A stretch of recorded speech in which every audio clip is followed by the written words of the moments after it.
presse entière s'est emparée du plus mystérieux et du plus tragique des faits divers de ces dernières années. L'affaire du pain qui rend fou. La paisible petite ville de Pont-Saint-Esprit a été la proie de ce mal inexplicable qui a frappé plus de 200 personnes.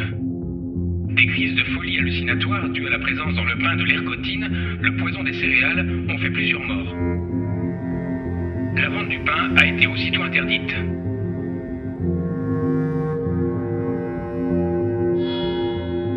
August 16th, 1951. Madness spreads through the village of Pont-Saint-Esprit in the Gard region in France. Dozens of villagers have been victims of these bouts of madness. The press describes men terrorized by snakes swirling in their stomachs. A doctor recounts the evening of the 25th of August, where dozens of locals were seized by convulsions, like in a night of the apocalypse. Reports from the victims are terrifying.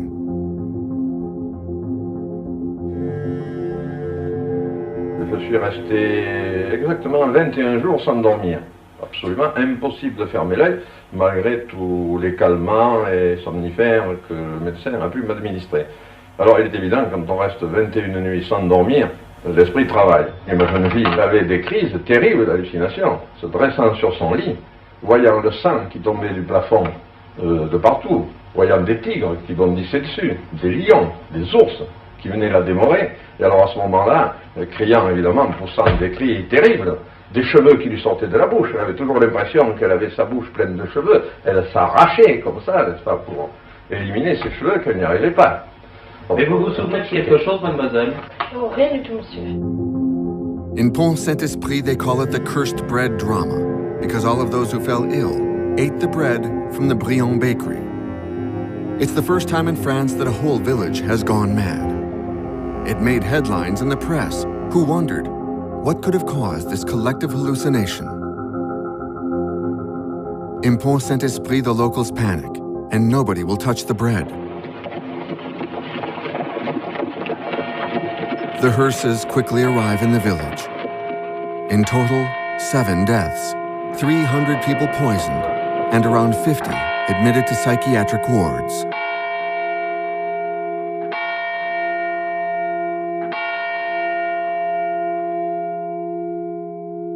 « 300 personnes intoxiquées. Ah oui, oh là là là là. Ça me rappelle un triste souvenir, très triste. Il y a des gens qui étaient un peu... oui, ils étaient plus dans leur assiette, hein, ils ne savaient plus trop où ils habitaient. Hein.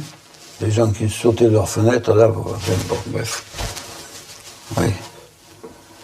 Je crois bien que c'était le pauvre Puche qui avait dit ça. Bien cher, il en est mort, hein. Il s'était mis sur le bord de la fenêtre. Il dit, regardez les gars, je suis une libellule. Oui, je crois qu'il a dit libellule, il n'a pas dit hirondelle. Je suis une libellule, je vole. Ils étaient vraiment fous. Ils voyaient que du feu. Ils voyaient que du feu. Il y en a qui se battaient, qui s'envoyaient des gifles. Voilà, ça je me souviens que c'était vrai. Hein. Ils se débattaient tant qu'ils pouvaient. Ils criaient. Oh non, c'est une horreur. C'est une horreur. The first dead were buried. The investigators initially thought it was a return of St. Anthony's fire, a disease that killed many thousands in the Middle Ages, caused by a parasitic ergo fungus that attacks cereals. The baker was accused of poisoning, then the miller. Arrested and incarcerated, they were released after several months. They say that their confessions were made under duress, and above all, the evidence proved their innocence. It was then thought to be water poisoning, mercury, fertilizers, or a nearby gas factory. But the evidence disproved these theories one by one. Since then, in Pont-Saint-Esprit, more far-fetched theories have surfaced. C'était la guerre froide à l'époque. Les coups bas, il devait y en avoir. Hein. Entre l'Amérique et la Russie, je pense que l'URSS. Non, la sorcellerie, moi je pense pas. Non. Le coup du sac de farine posé sur un sac d'engrais. Ça aurait très bien pu être arrivé, ça. Il y avait un commis là. Et c'était quelqu'un qui n'était pas trop... Il avait fait tampon et de partout un peu de... Moi, qui le connaissais bien, j'ai toujours pensé que ça pouvait être que de lui. Le produit a été mis chez le boulanger. Je dis non, c'est pas le boulanger qui l'a mis. Chez le boulanger, il faut que quelqu'un l'ait mis. Ah, il faut savoir qui. Donc c'est pas lui, c'est quelqu'un d'autre. Quelque chose qui ne va pas. Ça, c'est pas clair. Pas du tout. Nothing is clear, and for decades the incident goes unexplained. But against all expectations, 60 years later, a new theory is proposed, not from France, but from the United States. An American researcher in the Secret Services, Hank Albarelli, is investigating the suspicious death of a biochemist from the CIA, Frank Olson. A specialist in chemical weapons, he carried out experiments on hard drugs like LSD. He was also in France a few months before the Pont Saint-Esprit incident. Afterwards, he kept sinking into depression, telling his wife that he'd made a terrible mistake.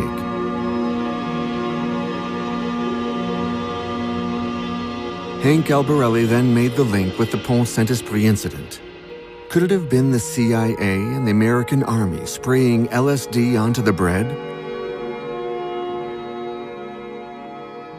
I have no doubt at all that Pont Saint-Esprit was a U.S. Army covert experiment.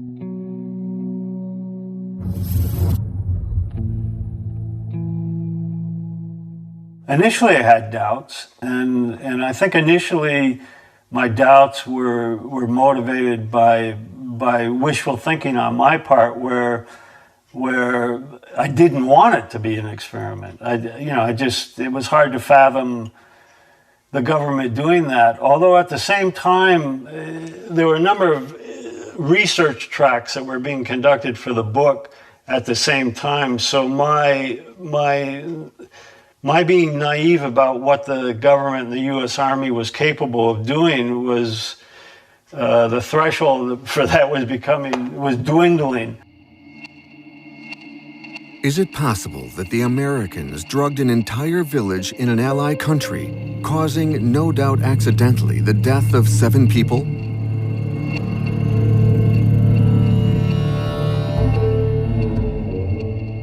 Improbable. However,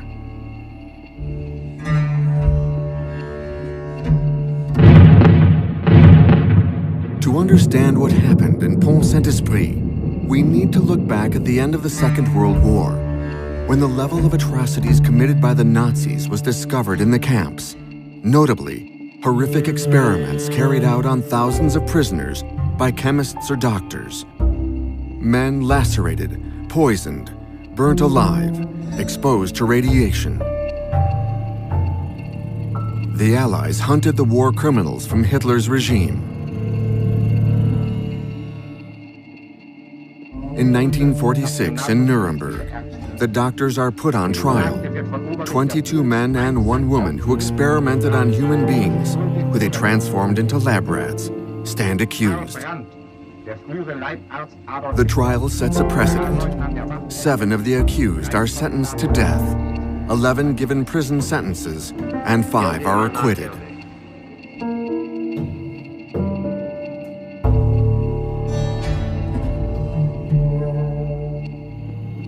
As a result, the Americans draft the Nuremberg Code, a model which gives strict rules for experimenting on humans. Notably, the voluntary consent of the human subject is absolutely essential. The experiment must be designed to avoid all unnecessary suffering, physical and mental harm.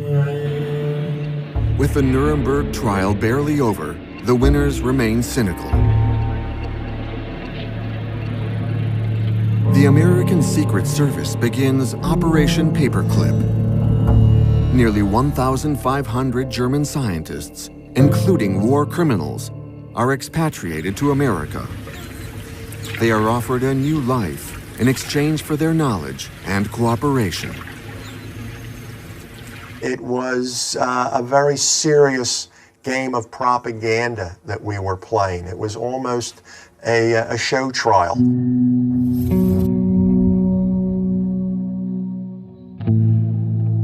We're putting the Nazis on trial, but in fact, behind the curtain, we're doing some very nasty things ourselves to basically incarcerated people, poor people, individuals who at the time were called feeble-minded and locked up in institutions.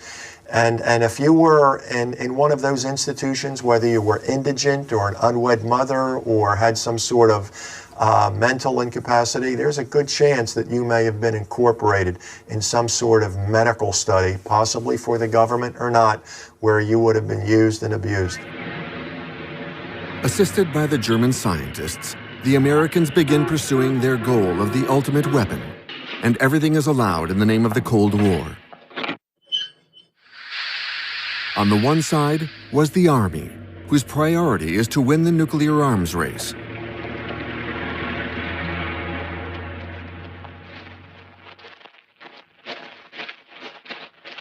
At the time, to test the effects of radiation on a large scale, they used their own soldiers, who were docile and disciplined. Between 1946 and 1962, between 250,000 and 500,000 men were exposed to radiation on Bikini Atoll or in the Nevada desert. They were exposed with no protection, unaware of the risks involved, and afterwards the radiated particles were cleaned up with brooms. These images served as propaganda for an army wanting to show off its technological power. How about radiation? You think there's much danger from radiation? Well, radiation is the least of the worries that the men are thinking about. I think most people thought that radiation was the greatest danger, didn't they? Where did they learn different? We were, prior to our instructions here, we received a very thorough briefing before we even came in this close to contact with it. On the other side was the CIA, who was above all interested in psychological manipulation. Their goal was to create an infallible truth serum, wipe memories, turn humans into robots, and program them to kill.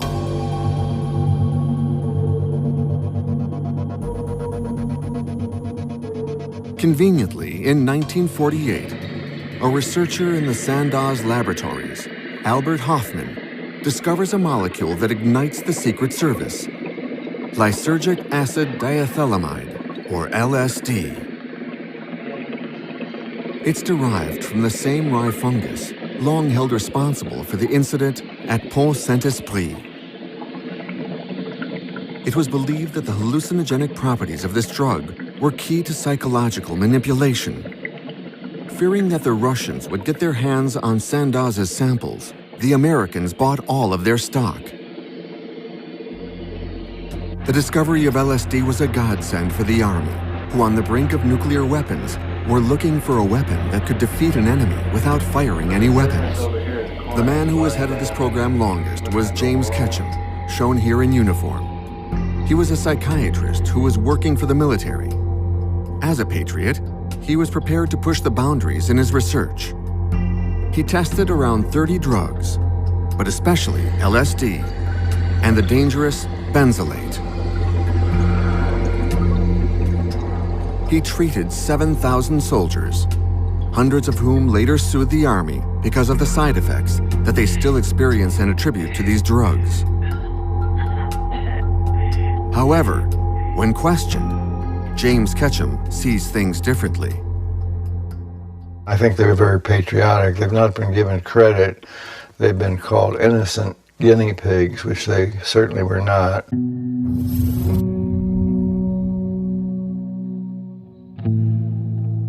They knew what they were doing, and we told them as much as we could about it.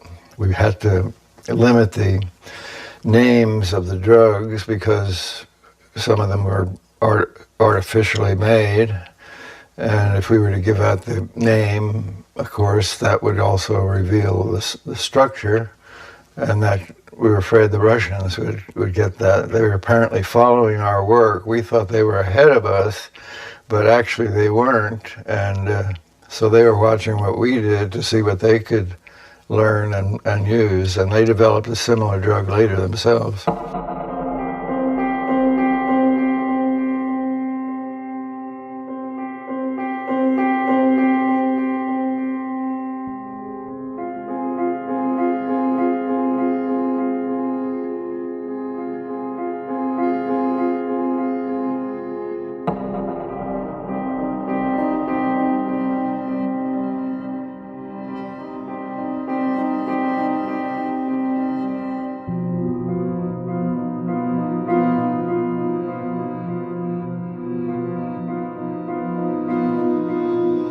James Ketchum doesn't like this type of video, as he believes they lead to confusion.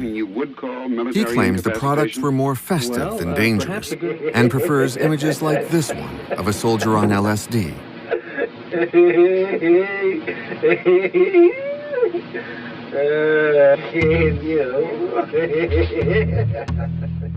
He also highlights this video of volunteers who received minimal doses of LSD. A few minutes later, they were incapable of responding to simple orders or even doing basic exercises.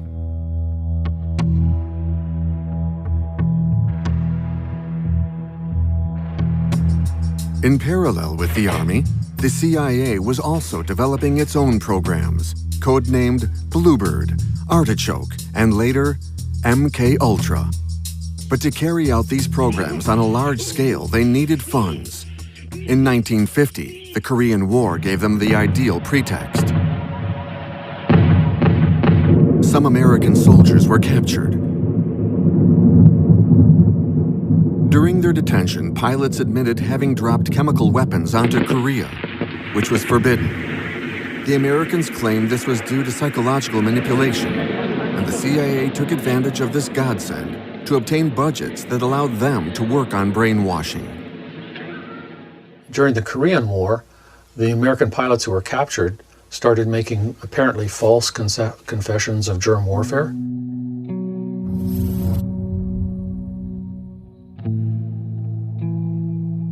The first question is, was it really false confessions? But then when they were brought back to the United States, the military and the military psychiatrists studied them and decided that there was mind control operations being run against Americans. So for defensive purposes, we had to study this, figure it out, therefore we created MK Ultra. And before MK Ultra was Bluebird and Artichoke. So the whole rationale is it's defensive. It's because of what the communists are doing. Problem is, the Korean War started in June 1950, and Bluebird was signed into operation by the head of the CIA in April 1950. The race is on, and there are no limits. Devastating drugs are given to animals, but it's mainly human subjects who interest the scientists. In the Edgewood camp where James Ketchum worked, soldiers are called upon more and more. They think they're testing gas masks. In reality, the canisters are filled with a toxic chemical. They were testing a whole assortment of different hallucinogens like LSD and marijuana and things like that. And they explored other drugs, very high levels of atropine, scopolamine, benzoates, very powerful. And a lot of these soldiers ended up incapacitated. It took them a long time to recover. And while they're in recovery, the doctors cannot do any more experiments because it's basically a very small base and testing operation. In other words, they needed a new site.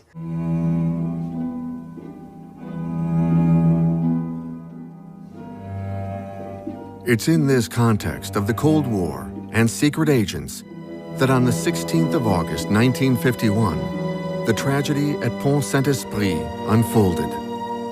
France was suffering economically, and the Americans distrusted this ally they couldn't control. The village was under the control of socialists at the time. In the eyes of America, they were Reds, the epitome of the Soviet danger. But the mayor, Roger Castillon, doesn't believe in a foreign conspiracy. Ce que j'ai du mal à imaginer, c'est pourquoi Pont Saint-Esprit serait devenu le terreau expérimental de la CIA. Voilà, quoi.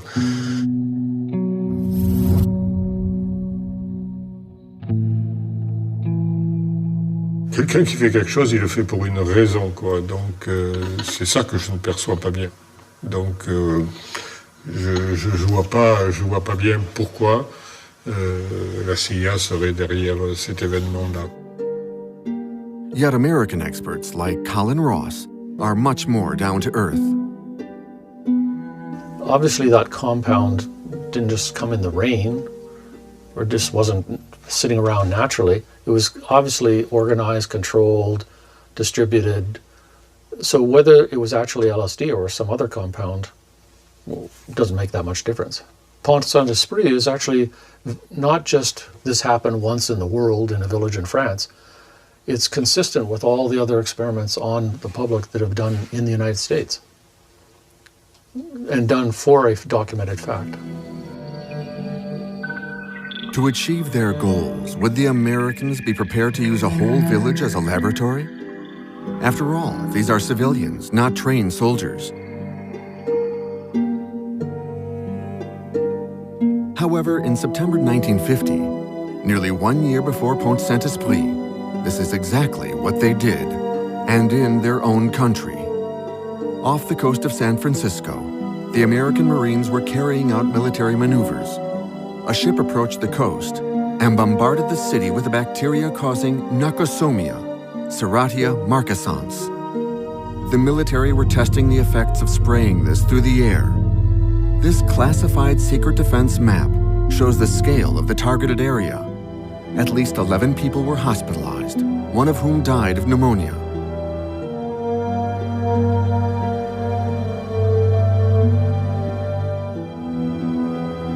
These are proven facts. The official documents on this have been declassified.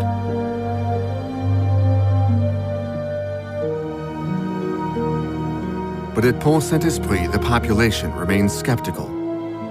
After so many different theories, a plot by the Americans just seems fanciful. Alors là, hein. Là, je crois personne, là.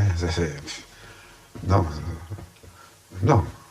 Alors, ils ne seraient pas venus avec un dé à coudre à Pont Saint-Esprit à mettre un poison ici. Ils en auraient foutu dans la France entière, les Américains, alors. Hein? À t'en faire. Moi, à mon humble avis, c'est une blague encore inadmissible. Parce qu'on fait quelque chose bien ou on ne le fait pas, hein? The villagers wonder why a supposedly festive drug that is loved by hippies would have had such terrifying effects at Pont Saint-Esprit. James Ketchum, the military psychiatrist who specialized in LSD, a little reluctantly, admits that the drug is scary for those who take it unknowingly. Some individuals could have a bad trip if someone gave them LSD and didn't tell them about it. That's very anxiety producing. Or if they were inexperienced and not particularly well balanced themselves, took a fairly large dose of LSD, they could have a bad trip. How would you feel if you had a cup of coffee and started to see things going like this, or brilliant colors appear on the ceiling, or suddenly you felt you're out of your body and looking down on yourself? These are all things that can happen with LSD. But can these effects have a delayed onset? In Pont Saint-Esprit, the older generation will remember the night of the apocalypse, where dozens of men went mad and were sectioned in a psychiatric unit because of terrifying visions. This night took place more than 2 weeks after the cursed bread was consumed. But again, James Ketchum admits that it's possible. Some individuals had flashbacks later in which they would go into a situation where they had been when they were taking LSD and have a flood of the same emotions and some of them anxiety producing. In 1951, French investigators also consider LSD and call upon Albert Hofmann, inventor of the drug. On the spot, he tells the investigators that he has no doubt that the hallucinations were due to LSD. But after returning to Switzerland, he backtracks, claiming he was mistaken. The French want explanations, but public health documents from 1951 show that the expert became suddenly unreachable. We are sorry that the eminent professor has not been able to get back in touch with us. I would think if the Sandoz scientists are saying it doesn't seem to be LSD, they're just trying to cover up the fact that it's 100% for sure that LSD must have come from Sandoz, because they were the only suppliers. That's nothing more than a cover-up. After months of inquiry, the French investigators were so disoriented by the number of fruitless leads that the incident at Pont Saint-Esprit falls victim to its own mystery.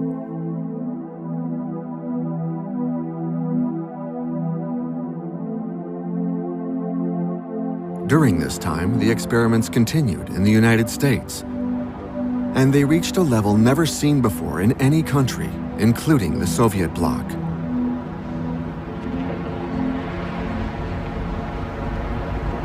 Entire populations bore the consequence of large-scale tests. Here are some examples, again uncontested cases that are recognized by the American government.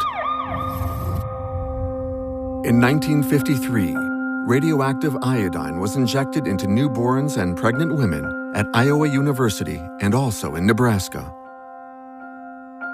In 1955, the CIA sprayed whooping cough bacteria off the coast of Tampa. 2 died and dozens fell ill.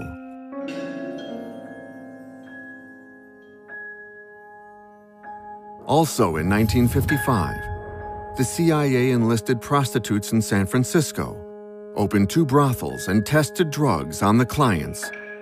The sex was then filmed through a one-way mirror. In 1956, the Army released millions of mosquitoes carrying yellow fever and dengue on the towns of Savannah and Avon. There were several deaths and hundreds of people infected. In 1960, in Cincinnati, the Army financed a radiation program on 90 destitute or ill inhabitants of the city's university hospital. Some died after several weeks. In 1966, the Army tested a virus in the New York Metro, then in Chicago. The bacteria was concealed in electric bulbs. The aim was to study the spread of chemical agents on a large scale. For these experiments, the Army or the CIA funded laboratories in the most prestigious universities: Yale, Stanford, Harvard, or Columbia. They all took part. Glorified by the idea of working for the nation's defense, the researchers went crazy. Dr. Kligman in Philadelphia increases a dosage 468 times, which actually frightened Dow Chemical. They couldn't believe that a respected doctor would do that. In Washington, D.C., you had Walter Freeman, who was a very, very well-known lobotomist who traveled around the country doing lobotomies in his car. And he would use an ice pick. He could do 15 to 20 in a day.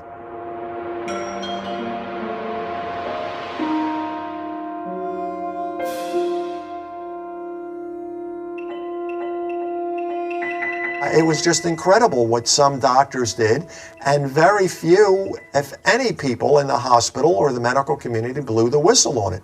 It really was an egregious act, and it showed that the medical community was more interested in protecting its ass than in protecting the test subject and the patients, because a lot of doctors went off the deep end and started doing things that are just inconceivable now. To express his indignation, Alan Hornblum wrote half a dozen books.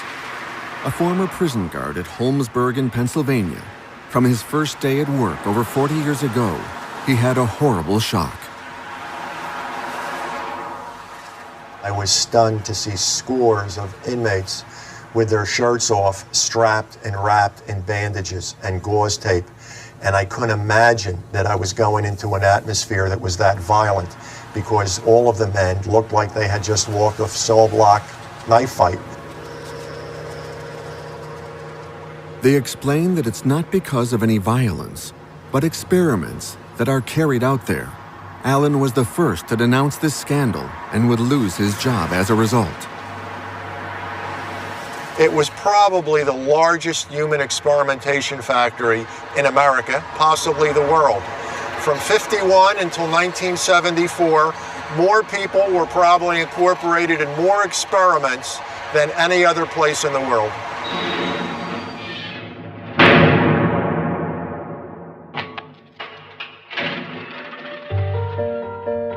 Drugs, viruses, cancerous cells, plutonium, sarin gas. The most toxic products were tested in Holmesburg, but also in dozens of prisons throughout the country. To condemn these experiments, Allen Hornblum found former inmates like Yusef. In 1961, this man was imprisoned for selling marijuana. He was poor, with limited education. He was offered a chance to take part in tests for $1 a day. Since then, Yusef has had his digestive tract operated on. He has liver and skin problems and can no longer work. His first test was for a bath foam from the company Johnson & Johnson. No, she's locked up. She says, Pop, where are you? They took tape and they stuck it on your back and pulled it off, stuck it on and pulled it off until the first layer of skin came off your back.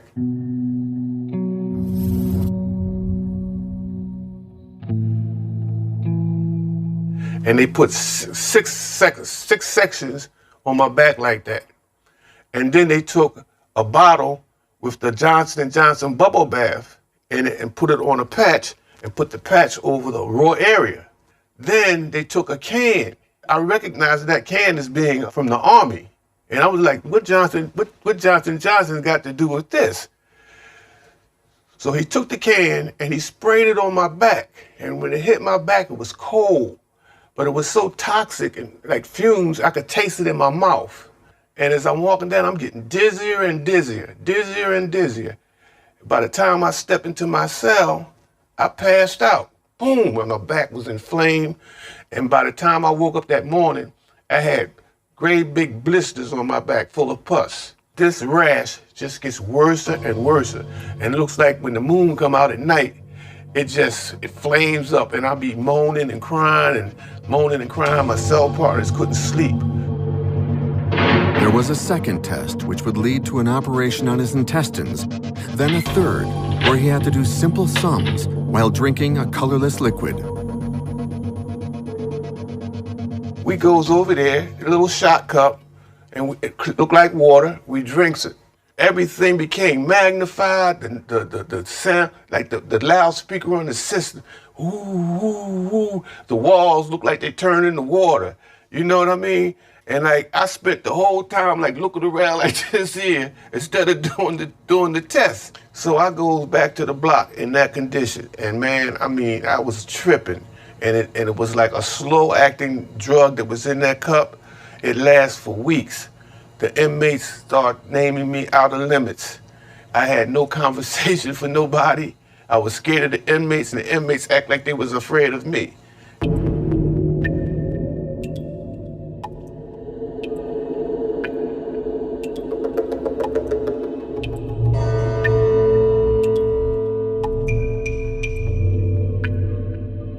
What you had were hundreds and hundreds of uneducated minorities, overwhelmingly black and Puerto Rican, and then you had white doctors with white lab coats with PhD or MD after their name, and it was a recipe for abuse, if not disaster. And those prison walls are an ideal spot to do controversial experiments, because just as those walls keep the inmates in, they also keep the public out, so no one finds out about it.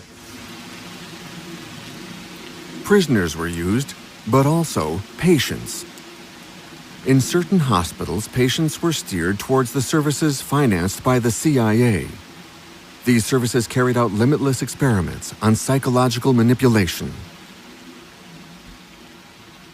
In 1965, Karen Wetmore was only 13 when she was admitted to a hospital in Vermont. She stayed there several times in her childhood. She suffered from severe depression after falling victim to a pedophile neighbor. Admitted against her will, she was not allowed any contact with her family, being told that it was for her own good. The CIA was specifically looking for children between the ages of 13 and 18 to further dissociate. They wanted dissociative children. There's a sense of absolute and total helplessness.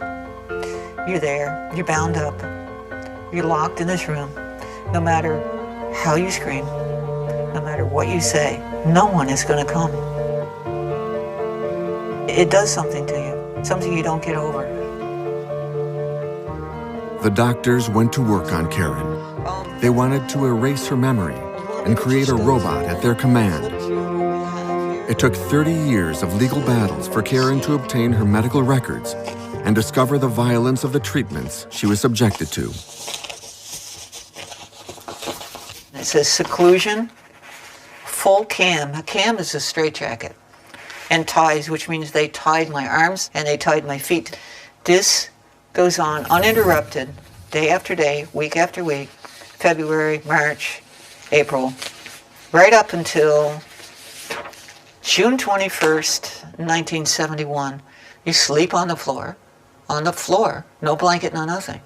And my arms were secured like this, behind my back. I do remember that.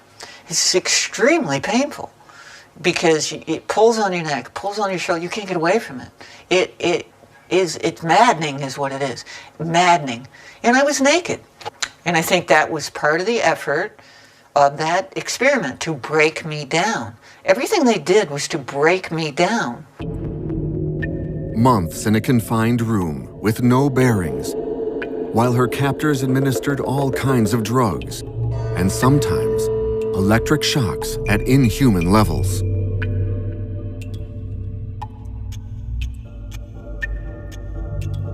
Number of shocks and the seconds that they held the shocks. They 30, 30, 35, 35, 35, and they held it for, sustained for 40 seconds. A normal shock would be a second. Certainly not 30 and 35 of them. One, not that many, which probably is what obliterated my memory right there. And I think that's the way they did it. That's the way they did it. They also said, in this treatment right here, no seizure, shock, restarted. So they gave me a second one because they couldn't produce a seizure. So they must have done it over again, must have repeated it. It's unforgivable. And I'm sure I wasn't the only one they did this to. I'm sure.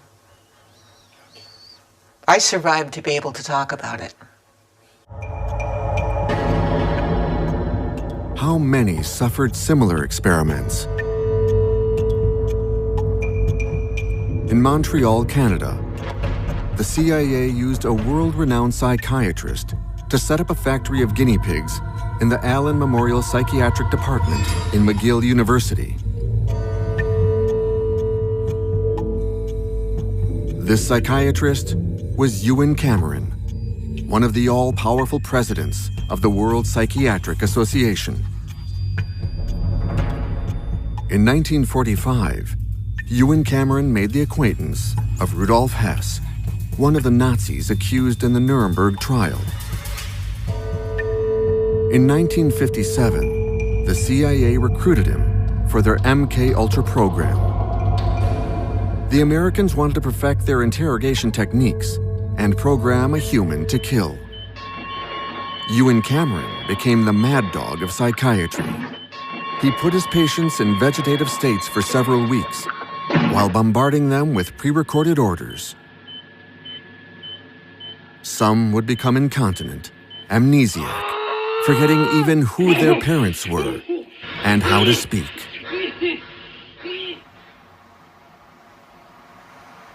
The Vermont hospital where Karen Wetmore was confined was working on the same program. In the hands of the CIA doctors, she was like a rag doll. They used drugs like LSD. They used electric shock.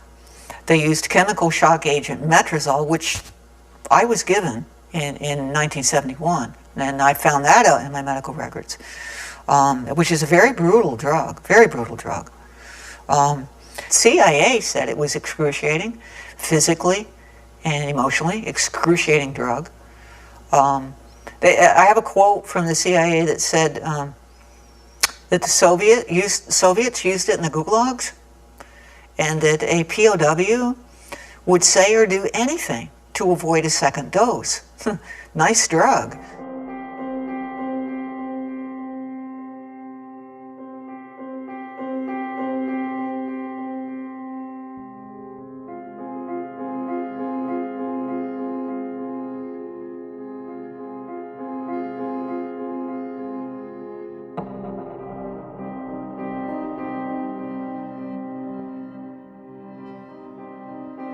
They gave me 1,800 milligrams, which apparently is a huge dose. And that night, I was complaining of hearing men inside my head, which was bothering me and upsetting me. And I tried to set myself on fire. The imagination of the scientists is limitless. In these images, a bull charges at a cape shaken in front of him. A few moments later, an implant is placed in his brain and he's released back into the ring. At each charge, he receives a shock that stops him in his tracks. Documents that are now declassified show that more sophisticated implants were tested on human subjects. There's all kinds of people who believe and people who don't believe, and that's a debate about do you believe or don't believe. I'm always interested in what are the documents saying. So the documents clearly describe implanting electrodes in people's brains, activating the electrode from a remote transmitter, and changing the person's behavior from angry, pounding the wall, sitting there just staring. Behind Karen's ear is a scar, and she doesn't know what it's from. Once my therapist really understood that I had really been experimented on by the CIA, she said to me, you know, just for the heck of it, let me look. Because we'd read about, there's been information about these implants. And I'm like, okay. And it was there, actually there. I showed you.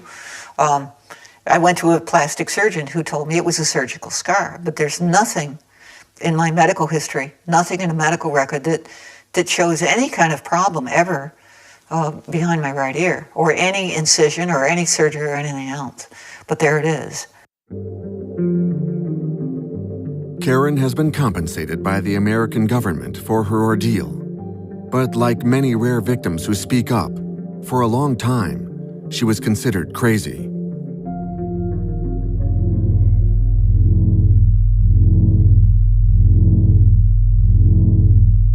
What stopped the journey down this destructive path? In 1973, while Watergate is rattling all the institutions, Richard Helms, director of the CIA, feels the winds of change. He works as a lone wolf and hasn't informed the president of these experiments. He knows he's crossed the line. To protect himself, he orders the destruction of all documents relating to the MKUltra program and its abandonment. 2 years later, in 1975, the President Gerald Ford orders an inquiry into the CIA. The Rockefeller Commission is sworn in. The task isn't simple, because at the heart of the CIA, even Richard Helms' close lieutenants know nothing about the brainwashing programs. There's a lot of goofy things that go on in a big agency like that with all that secrecy.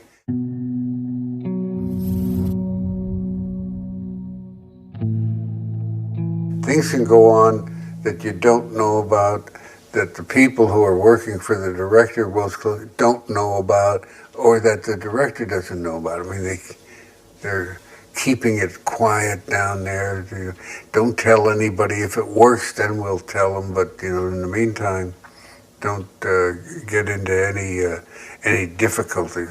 I remember when they wanted to take a kitty cat and stick a microphone up its rear end and put an antenna on its ear and have him walk in where if there's a spy in the park with another one, walk over and walk around and listen in on it.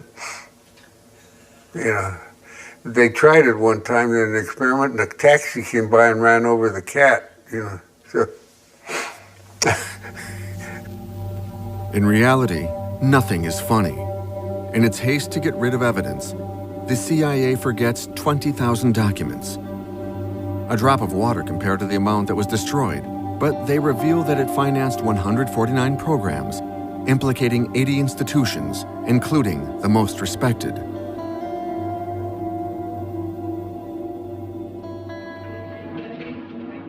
Called on to justify themselves, the heads of the CIA, like Dr. Lashbrook, lie and downplay the facts. There was, of course, claims or thoughts that maybe great things could be done with hypnosis. One small project in which we had a hypnotist do some experiments, primarily to see what the limitations of hypnosis might be. Can you make a person do something under hypnosis that he would not ordinarily do? Even if the head of the CIA, Richard Helms, tried to minimize the scale of the experiments, the victims' testimonies contradict him. The inquiry commissions follow, each reaching more and more witnesses, like this woman, Chris DeNicola. Her father put her in the hands of a reputed CIA doctor, Dr. Green, when she was 12 years old. His objective was to gain control of my mind and train me to be a spy assassin. Dr. Green had electrodes on my body, including my head. He used what looked like an overhead projector and repeatedly said he was burning different images into my brain while a red light flashed aimed at my forehead. In between each sequence, he used electric shock on my body and told me to go deeper and deeper, while repeating each image would go deeper into my brain, and I would do whatever he told me to do. Dr. Green moved on to wanting me to kill dolls that looked like real children. Then there was Claudia Mullen, admitted at age 7. In 1957 and 1984, I became a pawn in a government scheme whose ultimate goal was mind control and to create the perfect spy, all through the use of chemicals, radiation, drugs, hypnosis, electric shock, isolation in tubs of water, sleep deprivation, brainwashing, verbal, physical, emotional, and sexual abuse.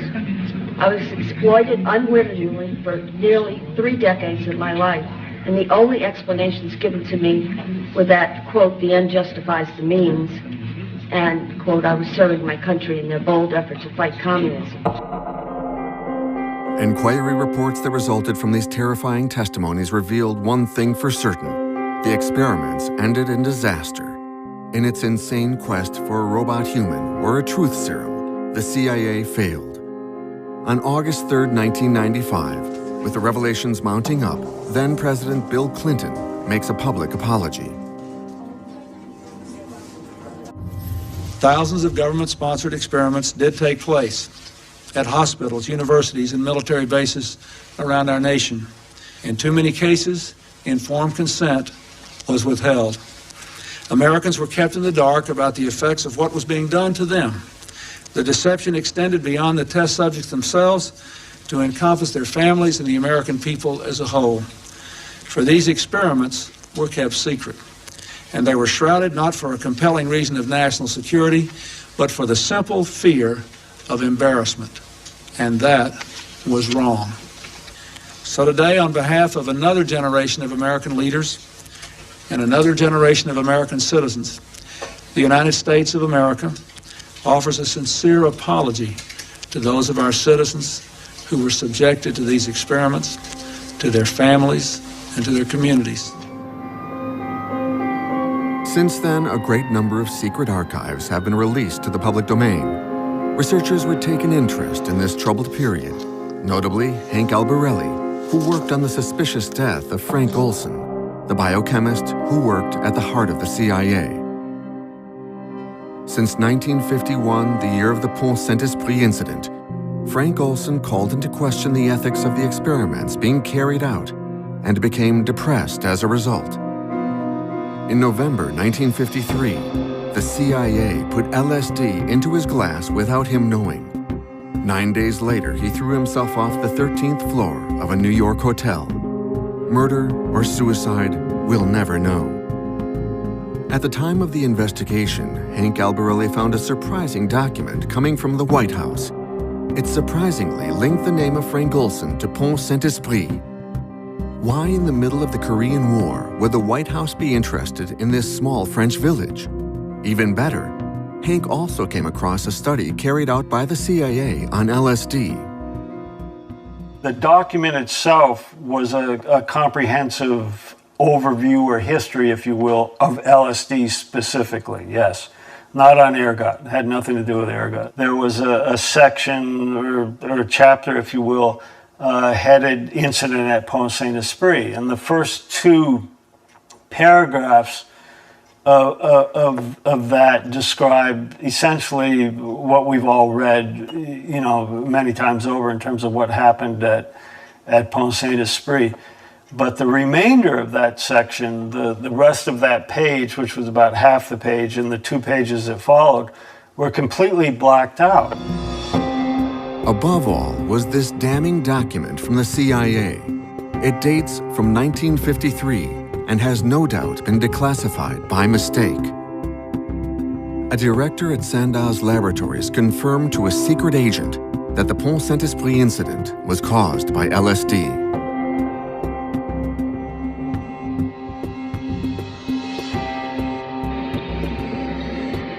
Sandoz Laboratories was where Albert Hofmann worked, the man who discovered LSD. It even claimed the drug was responsible for the Pont Saint-Esprit tragedy, before recanting. When I saw the document detailing the meeting between the CIA informer and the Sandoz official, corporate official, who was not Hofmann, I still haven't been able to identify that person, it became more than clear that Sandoz, of course, was part and parcel of the experiment, probably, you know, provided the drug to the Camp Dietrich personnel that were on site, and well knew about what had actually occurred at Pont Saint-Esprit. This same document states that in 1952, the source at the CIA had already explained that the cursed bread was caused by LSD.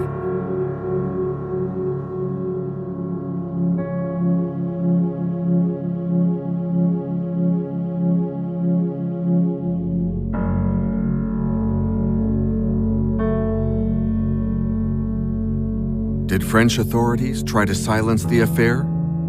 Several years after the drama, a head of the Victims Association was shocked at how disinterested the investigators were. J'aurais dû recevoir au moins une fois la visite d'un inspecteur. Or, jamais je n'ai reçu la visite d'un policier. Et aucune des victimes de l'intoxication ne peut prouver aujourd'hui qu'elle a reçu la visite d'un inspecteur de la PJ. Les parents d'une des principales victimes, un jeune homme de 24 ans, M. Moulin, ont demandé au juge d'instruction d'effectuer des prélèvements de viscères sur le corps de leur fils et qui n'ont pas obtenu satisfaction. Pourquoi? Le juge d'instruction leur a répondu les prélèvements de viscères ont déjà été effectués sur le corps de M. Muison, la première victime. Nous savons maintenant à quoi nous en tenir. Ce qui était faux, puisque nous ne savons pas 10 ans après à quoi nous en tenir aujourd'hui.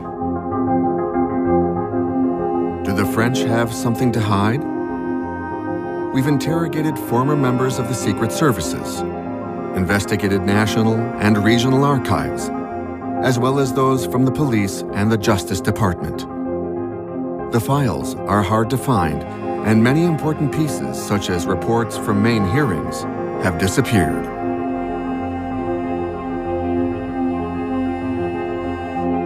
If America revealed unwillingly some of its secrets about its participation in the poisoning, the uncertainties over the involvement of the French authorities may yet go on for some years longer. it takes 75 years for some sensitive documents to be made public. Hidden in its small streets and stone buildings, Le Pont Saint-Esprit drama has yet to reveal all its secrets.